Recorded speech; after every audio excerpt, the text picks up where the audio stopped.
Hello and welcome to the IBOR Transition on-demand session of AFMI's 4th Annual European Compliance and Legal Virtual Conference. I'm Jeremy Walter. I'm a partner in Clifford Chance's Financial Regulatory and Structured Products team. I'll be moderating this session, and I'm joined by Helen Boyd, who is Head of Department in Markets Policy at the FCA. Helen joined the FSA in July 2008 as part of the Capital Markets Sector team, and became a technical specialist in the OTC derivatives and post-trade policy team. In 2014, she became manager of the trading conduct and settlement policy team and was responsible for, among other things, policy related to market abuse, settlement, short selling issues, primary markets and FX. More recently, Helen's moved to the role of Head of Department for Markets Policy at the FCA on an acting up basis where she oversees the teams working across the full array of wholesale policy issues, including benchmarks, and primary and secondary markets. Prior to joining the FCA, Helen spent 7 years working at Royal Bank of Canada as a member and head of the Structured Transaction Management team that was part of the Structured Products Group, specialising in credit derivatives. He's a chartered financial analyst charter holder.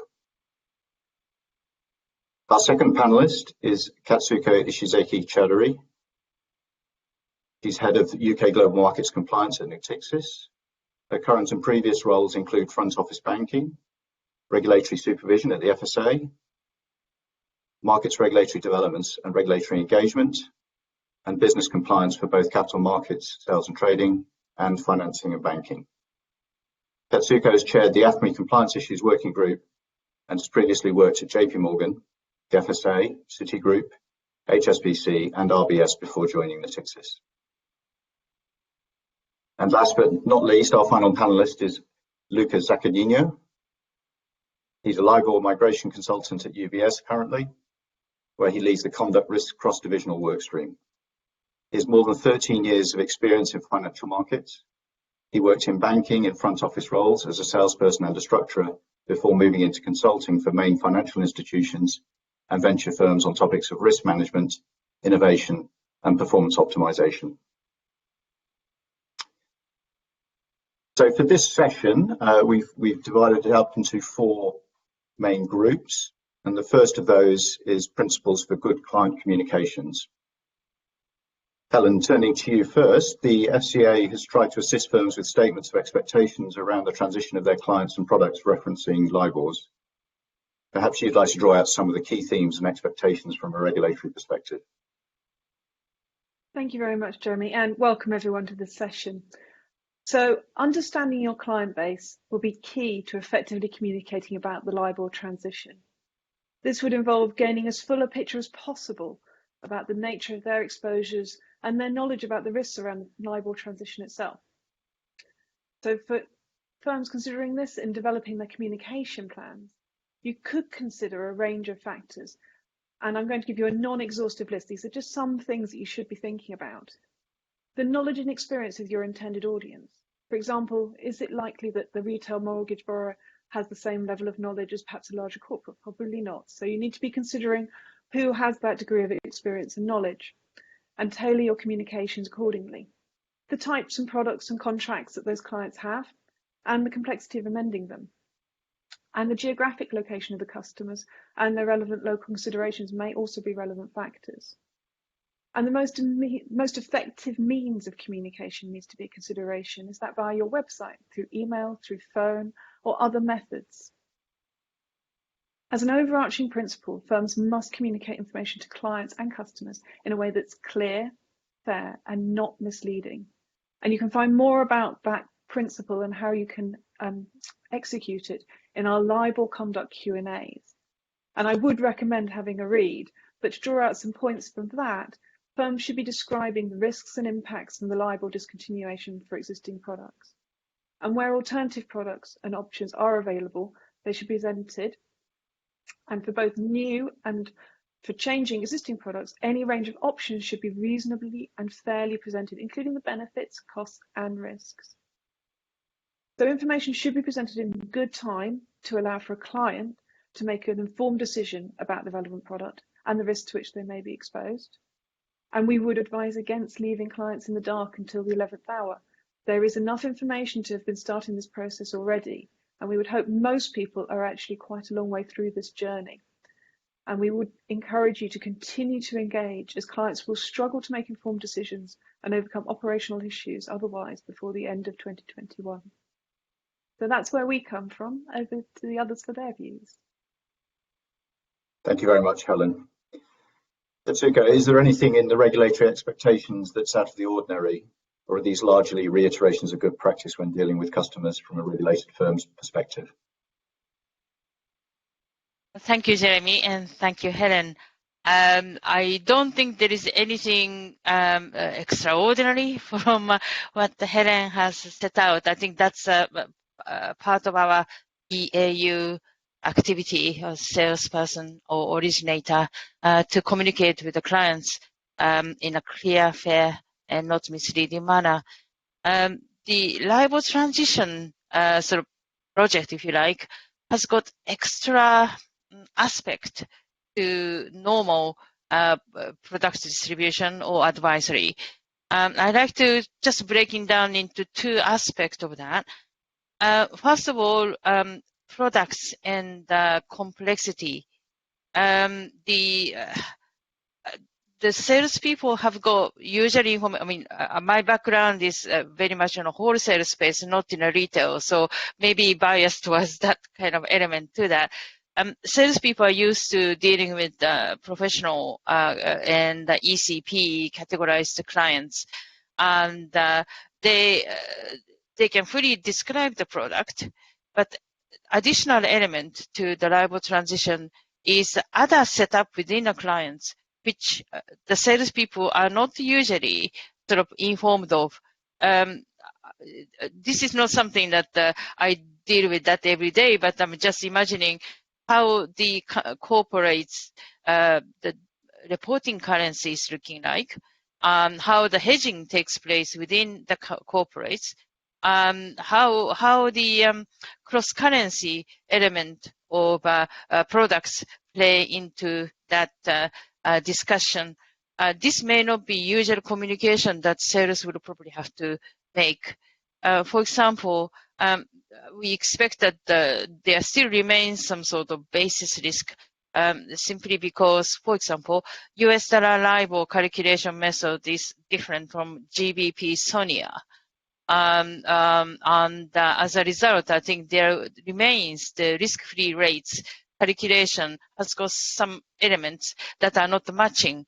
So when you come to the product, offering two products in one set, or one is a bond and the other one is derivatives, we have to be careful about the product and the currency basis risk, and that has to be disclosed as well, which is kind of additional one, as well as clients' base currency, the calculation that they themselves have to take into account of.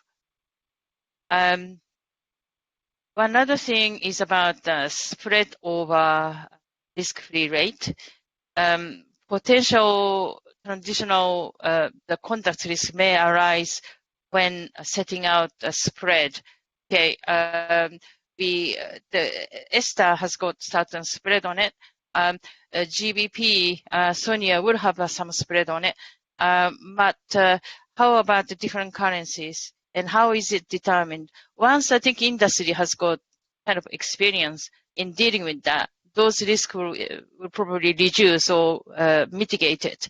But in an earlier stage where a lot of ideas are floating around, it is difficult for sales to explain everything. And we have to get the client's attention for them to work out what's available option. And sales can assist in making that determination on that. A few things that it came up during the working group that AFME runs. One is about current illiquidity of options market, particularly in relation to SONIA.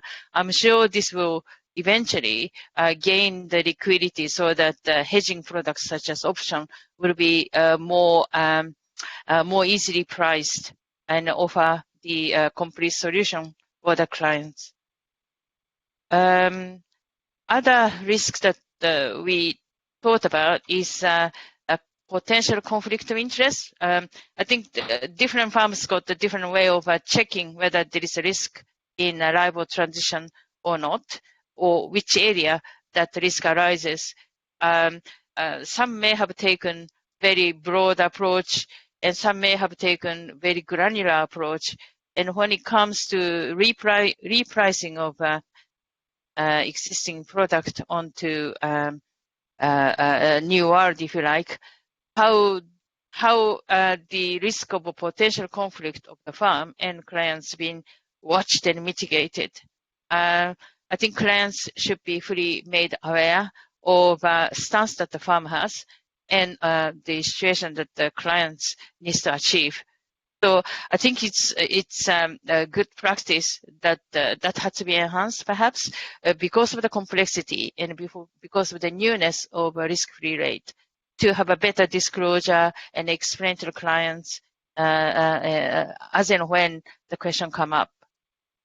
One other aspect that I find it, it's not in relation to LIBOR transition. In case of LIBOR transition, the FIC Market Standard Board has published a very useful, very helpful spotlight review recently, LIBOR transition case studies for navigating conduct risk, and it talks about governance and various other. And the governance point, the UK has got very robust governance framework, SMCR. The observations that the market participants have is that this approach in the UK is very much UK way of doing things. It's good. I mean, the principle-based, and we focus on a client outcome, which is excellent to consider mitigation of a conduct risk. Other regulators have got slightly different focal point. For example, emphasis on a process as against a client outcome. And both are important. Both are important. However, when we come across to a situation like communication and how we do it, there is some sort of dilemma that we face on a methodology, how we actually price, how we actually prioritize one thing over other, i.e. the principle-based approach against the process-oriented approach. And as a result, I think that we need to take very carefully what the UK salespeople has to do, although the firms which have got headquarters elsewhere, not in the UK but elsewhere, may be taken a slightly different global approach. I think that's probably a kind of observation that I had. In overall, I think FCA, PRA, Bank of England, and risk-free rate working group have been very helpful, giving us good guidance. Thank you, Katsuko. And so, Luca, turning to you, does any of this and the client comms side of things create practical implementation challenges for firms? Perhaps heard a little bit of them from Katsuko there, but if you'd like to elaborate. Yeah, thank you, Jeremy. Thank you, Katsuko. Thank you, Alan. Well, I think it's pretty clear that we operate in a very dynamic environment. No, there is lots of moving parts. There is unknowns ahead, and from a communication perspective, this means that our communication plans have to evolve and to build up and to progress into this transition as we acquire new awareness. No, and if you think that most of these communications will be taking place at client, the client interaction will be taking place at client-facing staff level, sales level. We need to have some process to make sure that front office is engaged to the right level and maintains an up-to-date knowledge of the transition. No, and this could be more challenging, for example, in areas where LIBOR is a component of products, is a component of business, but it's not necessarily the core of the business, no, if you want, because focus a little bit lower in those areas And we should take into account that it could be challenging to maintain this level of awareness in organizations that are very complex and they have hundreds or thousands of people in front office in different locations working on different products with different client types, and also our clients' attention. I mean, there are lots of competing priorities for that, if you want.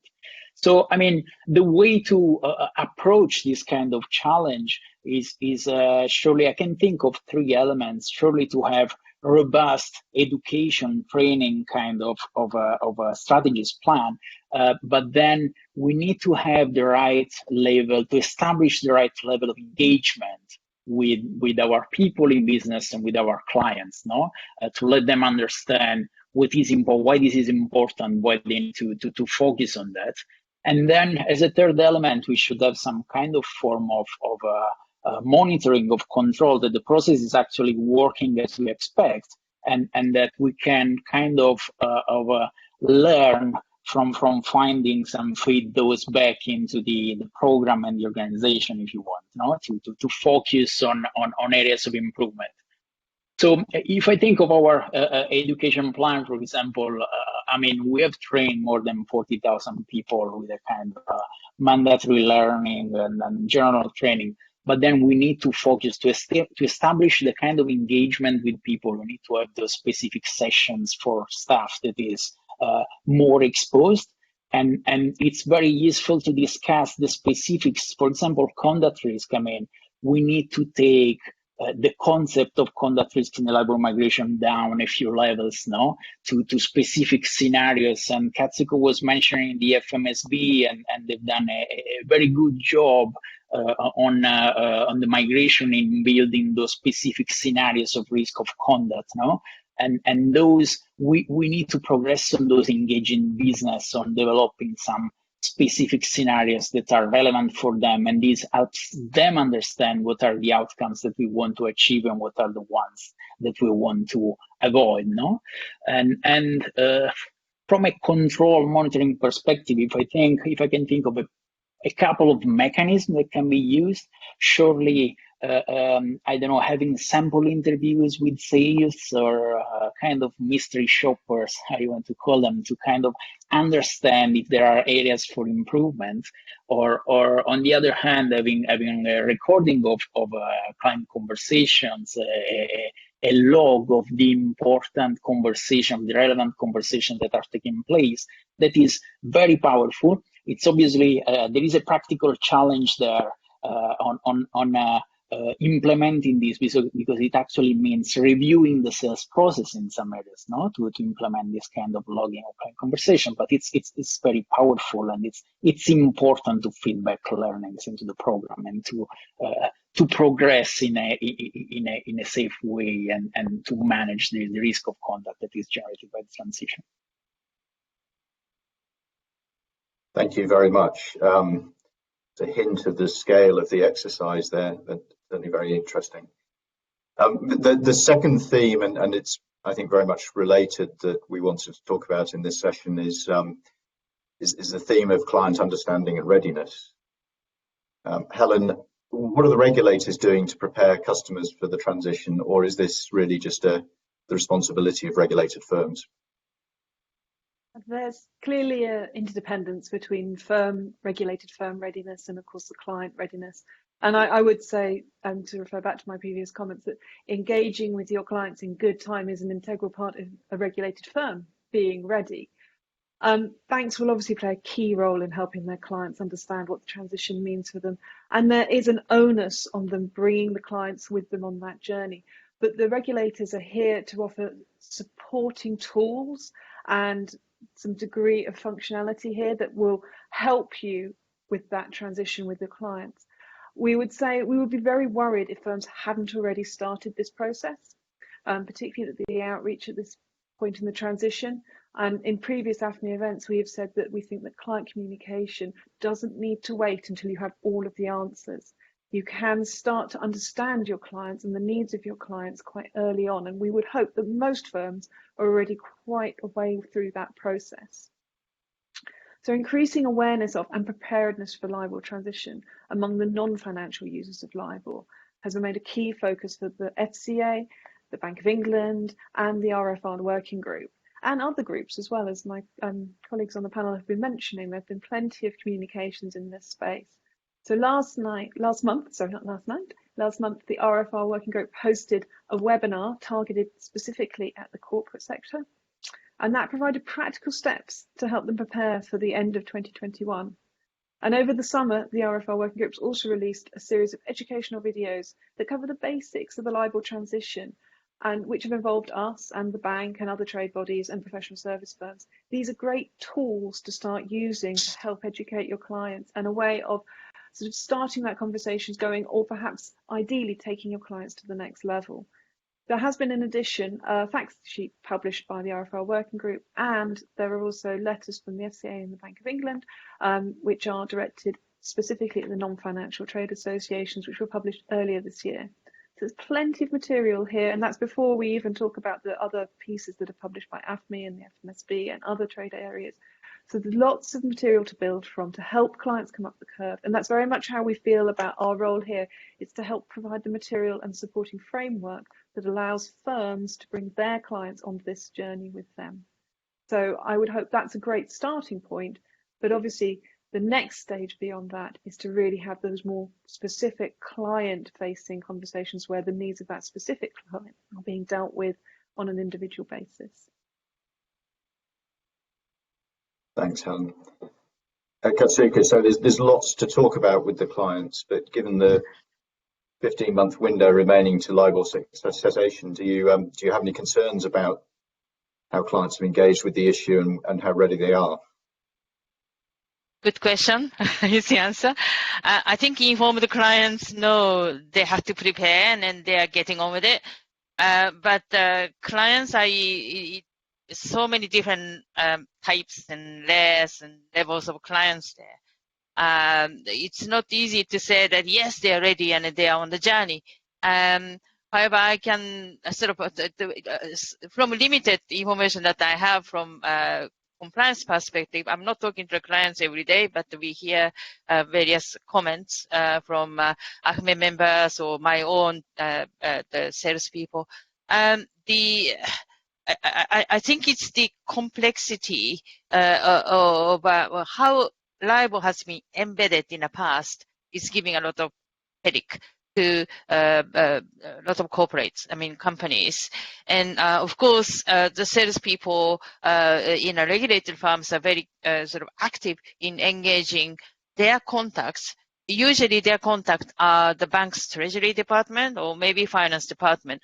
But after that sort of layer, the salespeople in a regulated firm do not necessarily engage directly with the other parts of corporates, companies. And that's why I think the current sort of complexity and the progression of information being penetrated into some of the corporates may have a problem there. I think they are making sort of a lot of efforts, but we have not been fully confident that everybody will know before the end date of LIBOR cessation. We can do our best from this end to talk to our usual contact, and if the usual contact at the corporate says that yes, we need education, or we need a discussion on a transition of LIBOR, of course we will help. But it's a bit difficult for us to penetrate right at the kind of all levels of corporates. Thank you. So, Luca, we've heard that there's plenty to talk to clients about, but it's not easy to get through to them. Are there things that the industry can be doing at a practical level to motivate the customer base? Well, I like the choice of the term like motivate rather than inform or make aware. No? So that's a good choice, because it implies that we can explain to clients what are the outcomes that they may want to achieve or they may want to avoid. No, so clarity is surely a big element there. And if I think of those jurisdictions where national working groups have published interim milestones and product milestones, no, that surely help is a good lever to create clarity and pass the concept on what we are working towards, what are the targets, no? The expected, we've come to expect an announcement on cessation later this year, early next year. Now, clearly, something like that would be another very powerful lever to motivate not only clients, the whole industry. No, we are in this together. From a firm's perspective, clearly, I mean, as Katsuko was mentioning, we work on communications and client outreach, client engagement. In the broad spectrum of clients, we clearly have to have consideration for smaller financial institutions or medium and small businesses or non-professional clients that we can expect to be less focused on this transition. No? But then where alternatives are not as established and liquidity in alternative products is not so established, that can be at times challenging, if you want, no, because it's not as clear and as evident what the outcome, the expected outcome would be. From a higher level perspective, and Helen was mentioning the actions of the national working group from this perspective.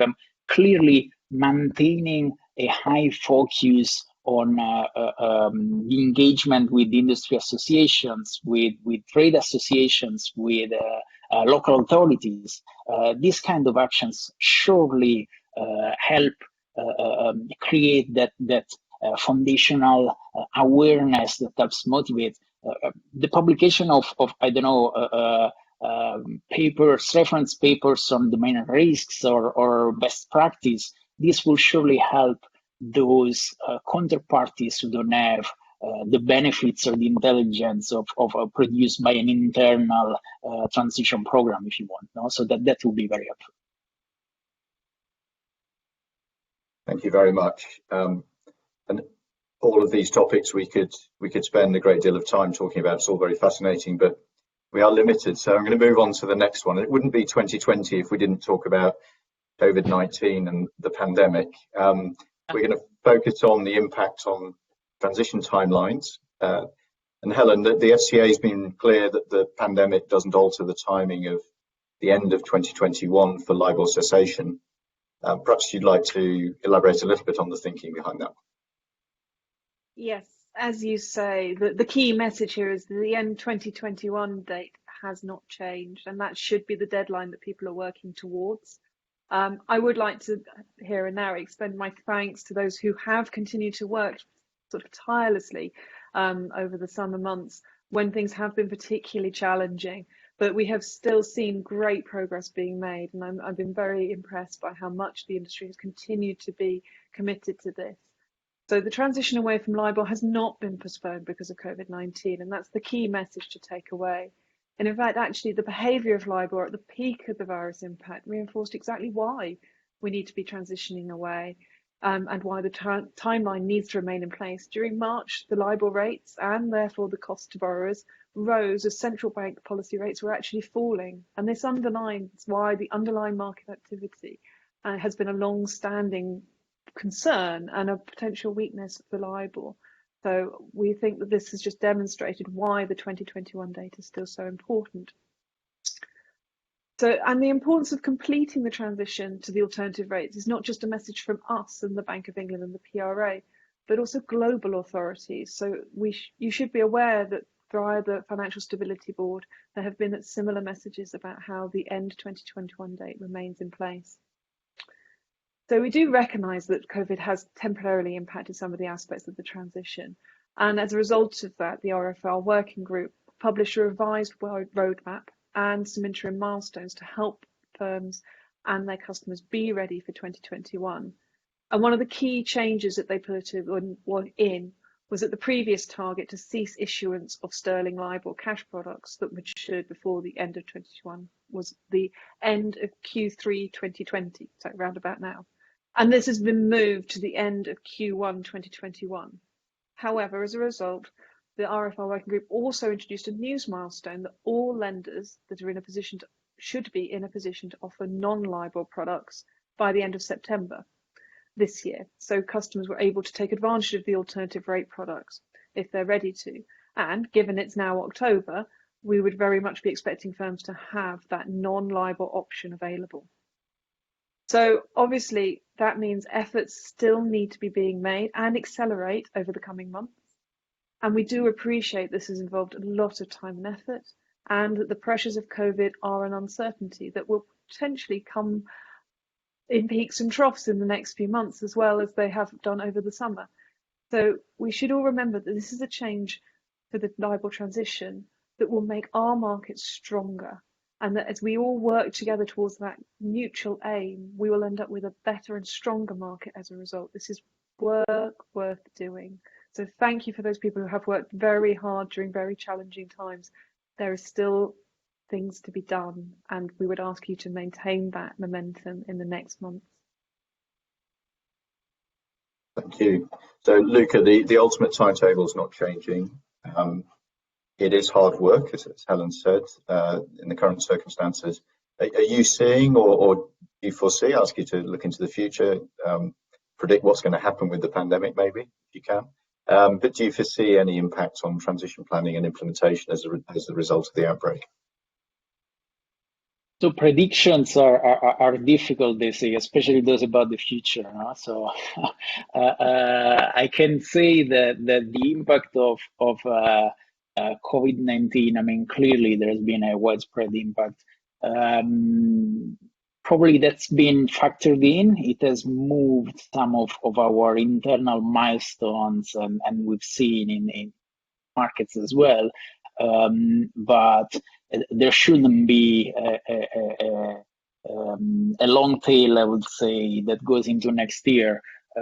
Clearly, no one expected most of the workforce to work from home at the same time in pretty much all locations. No, we couldn't forecast that in the past, and still that happened. But we have reacted in a pretty robust way, and so that's been factored in and dealt with already. The lesson learned is that COVID-19 created a set of very prominent and competing priorities for us, but even more for our clients, no? And this is what we should prepare to deal with in case of new dramatic increases or new waves that we hopefully we hope will never happen, no? But then if that happens, we will have to be very close to our clients and understand how these will drive their reallocation of resources and their timelines. Thank you. Katsuko, Helen mentioned the changes and the milestones for the transition of cash products in advance of cessation. I presume those have been welcomed despite the ultimate cessation date not changing. Yes, but in fact, it hasn't really changed very much. As Helen has mentioned, the main milestone hasn't changed. It's just a sort of interim milestone adjustment, put it this way. During that time, there have been the various webinars and speeches, such as one that Andrew Bailey has stood up and spoke. And FCA side, Edwin Scholing latter have been encouraging us to keep going. So there has not been very much of a change as far as the IBOR transition project work is concerned, and also indicating sort of precision. I mean, Helen just mentioned about the behavior of LIBOR in a stress situation. It just went completely other way, and it doesn't give us very much of a comfort. So that actually sort of indicated that we have to keep going. So no change at all in terms of project work. In terms of COVID-19, I think we are coming across various challenges. And one thing which I'd like to mention is how remote working has been impacting on various sort of day-to-day activities. So we had a plan, for example, as a sort of LIBOR transition project, to have a training done with the salespeople, briefing session, and so on. We managed to, of course, carry out the briefing session and various other training session online using the communication platforms such as we didn't use BlueJean. I think we used Skype and various others. The challenge is not about that, but slightly different issue, but the equally hitting hard for us is the media platform, communication platform that we use with the clients. Those people who need to communicate with the clients, they are salespeople or originator or structurer and so forth. Those people's lines must be recorded under the FCA rules or MiFID II rules. And then we should be able to do the surveillance at the same time. Those clients meetings cannot take place face-to-face anymore. And those clients meeting to educate sort of LIBOR transition has to be somewhat done by tools, which requires recording. That's where the challenge is. The video conference and so forth cannot be recorded, so it has to be on the line that is usually a mobile phone to keep a record of the conversation. It's not very easy to have a educational sort of discussion only on a voice sort of recorded line, and that has been sort of main issue for us, and we had to use limited available media conduct a client's session. Thank you. I'm sure we could stray off into a fascinating discussion about fintech and subtech and COVID-19 and the acceleration of all of that, perhaps. But sticking to IBOR transition, and probably follows very neatly from the discussion just now, is the final theme for this session is the challenges ahead in 2021. And Luke, I'm going to let you go first this time. So this, from my perspective at least, still seems to be an awful lot to do before the end of 2021. What do you see as the main challenges with all of that? Wow, that's. I mean, I can make a non-exhaustive list of challenges that we're seeing. Clearly, the message is that we got to deal with those. But yeah, looking at some of the objective challenges to the transition of exposures and products, surely we have to. We are looking at different markets, different products, different kind of different types of clients that are at different levels of readiness and are moving at different speeds, and we have to make these work all together by the end of 2021. We have to. I mean, LIBOR is still the main convention for most products and markets, and so we will have to work around how to say slowing down and then descaling this kind of exposure to LIBOR, and the timeline is clearly tight. We will get deeper into negotiation with clients, now product changes negotiation with clients, and what this could mean in terms of financial impact. And from the derivatives perspective, ISDA has clearly provided a solution, a robust solution. Certainly, we will have to navigate the implementation of this. On non-derivatives, on cash products, we have some hurdles that we know very well.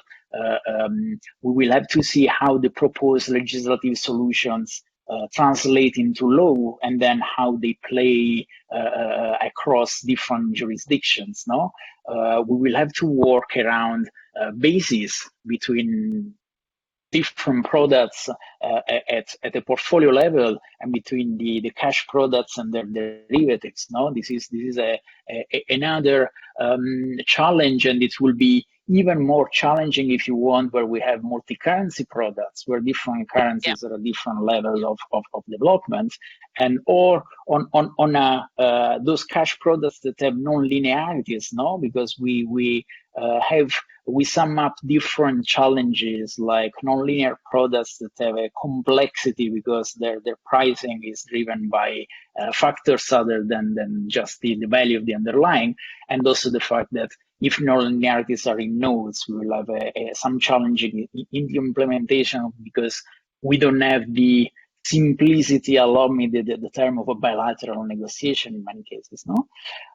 So these are some of the main challenges to the transition of products, and then in some areas like in asset management, in the discretionary managed account proactive transition. One of the mechanisms for proactive transition is the transaction of exposure, and also actually selling LIBOR-linked securities and eventually switching to something else. But then there is a couple of questions there about, I mean, this is removing the LIBOR exposure from our backyard, but it's not removing it in absolute terms. So the question mark there is like, what is the driver for whoever is buying on the other side, and could this translate in some kind of disruption scenarios like higher volatility or dysfunction in the workings of the LIBOR-linked markets. No? So we got to keep that in mind as we navigate the transition. And I think this is a list of main challenges. It's surely not complete. We got to consider the unknown unknowns. I mean, we had in 2020 COVID-19, one would have been able to expect that, and hopefully 2021 is not going to be as challenging in terms of unknown unknowns. Thank you, Luca. Yes, I think we all hope that. Katika, I can see you enthusiastically agreeing with a lot of what Luca was saying there. So I'll just ask the same question for you. What are the main challenges between now and December 2021 from your perspective? I think Luca covered very good points. I think I touched upon some of the sort of challenges as in basis risk and cross-currency, the problems and illiquidity. The new product is yet to be developed to give a liquidity, such as SONIA swaptions and so on. So all that will probably squeeze into 2021. And we're going to be a busy year. The one other aspect of that, which I think is going a little bit away from IBOR transition, is equally important project of Brexit hitting us as well, or at the end of the transition over Brexit.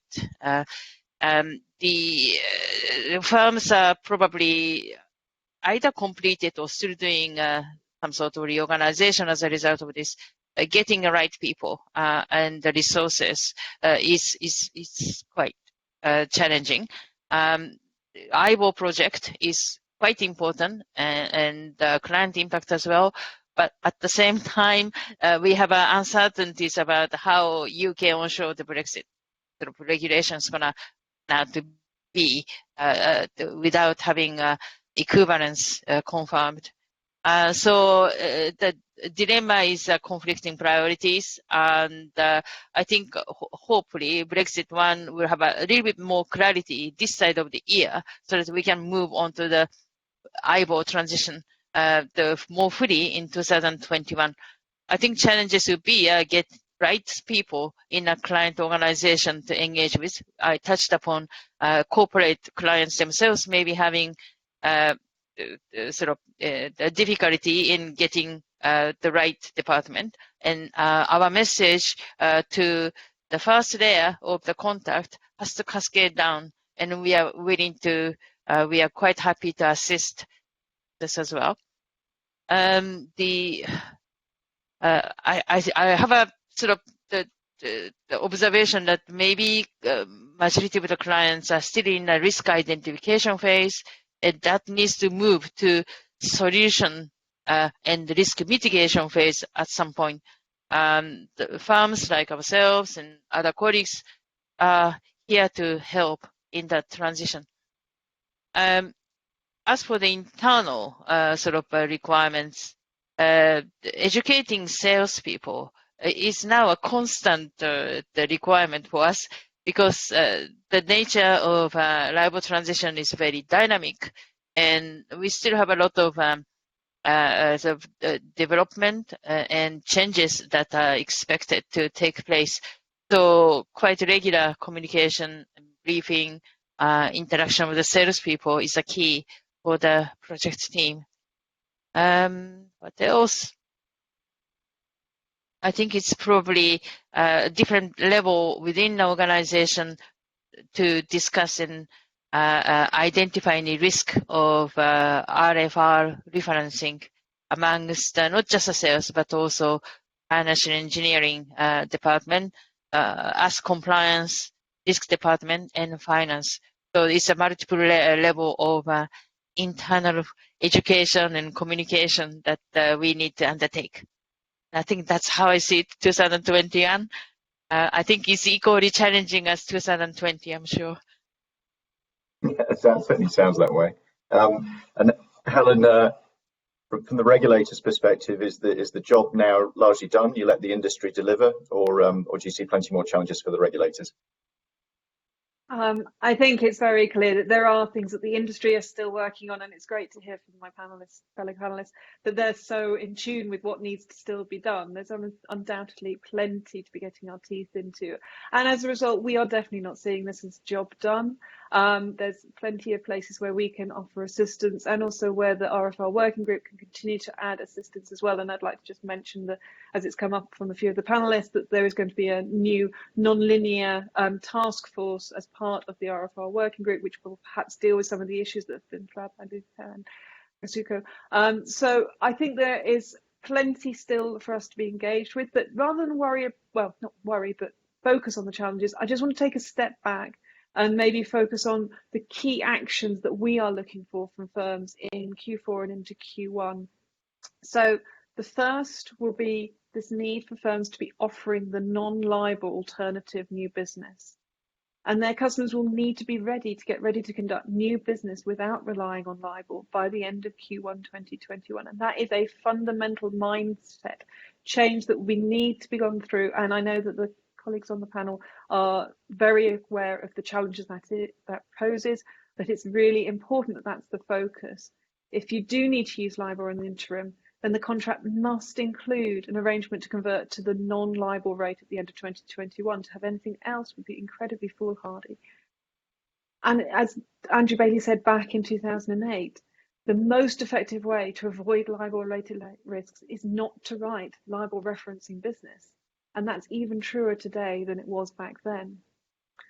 The second major milestone I want to flag, and this is an area that the industry we're hoping are already very well aware, is the ISDA protocol. ISDA's worked very hard to establish a consensus across the globe, across currencies, across sell and buy side, on a preferred and fair way to calculate a fallback replacement rate for LIBOR and other IBORs. ISDA's providing this essential tool that the derivatives market participants are going to need to make this transition for LIBOR successfully and fairly.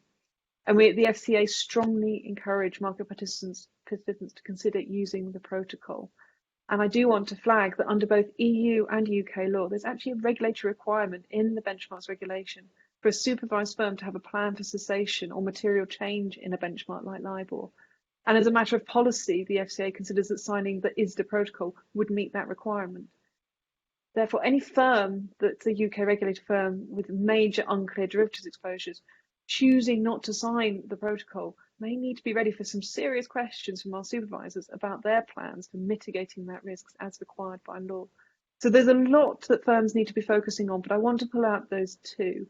I also want to flag that there will obviously be work ongoing with the RFR working group and other places. And I also wanted to use this as a moment to maybe just mention our own web pages, which have been recently updated and are particularly aimed at regulated firms and are hopefully a useful source of reference as firms start to really focus in on this transition. And we're obviously interested in any feedback people have on those web pages and what else might be useful. So it's a challenging year. I'm really pleased to hear the level of engagement that the fellow panelists have been mentioning already. We stand ready to be supportive of the transition, and certainly not job done, but hopefully making great progress.